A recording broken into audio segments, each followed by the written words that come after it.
When the Rockdale County Sheriff's Department arrived at the scene this morning, all they knew was they had something already very familiar to Atlanta investigators. The body of a black male around 14 years old lying just off Sigman Road. There was no apparent sign of a struggle.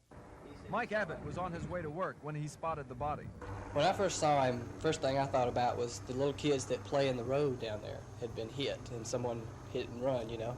And I stopped and I got out, and like I said, I made some hay, you know, see if he was asleep or whatever. You know, I didn't know what it was, and then I did grab a hold to him and shake him, and then it was obvious that he was dead. Yeah, you didn't see any blood around the body? No blood. His clothes were still intact, his shirt was still tucked in. I did. He was laying on his side. Laid on his left side a little bit, you know, kind of face down. Atlanta's task force and the FBI rushed to the scene. It was too familiar a discovery to ignore. The latest of 3 children still missing from the city is Lubie Geter. The body fit his description. However, the clothes were wrong. And this time, investigators weren't making any mistakes with the crime scene. More than a dozen officers lingered over the body for hours, looking for the smallest clue.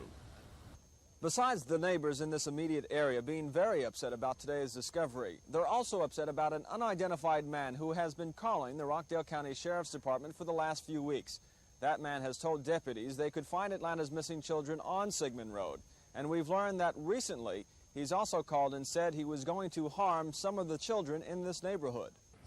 Because of that threat, the sheriff sent out this letter to the residents. It warned them to take extra precautions, not letting their children go anywhere alone. But all of the victims so far have been black. This is a predominantly white neighborhood. If it could be black, it could be white, you know. It don't matter to me what color, it's still children. I'm worried about that. The same caller had these same deputies searching the same woods along Sigman Road just 2 weeks ago, but nothing was found. Sheriff Vick Davis hopes today's discovery and the calls are just coincidental.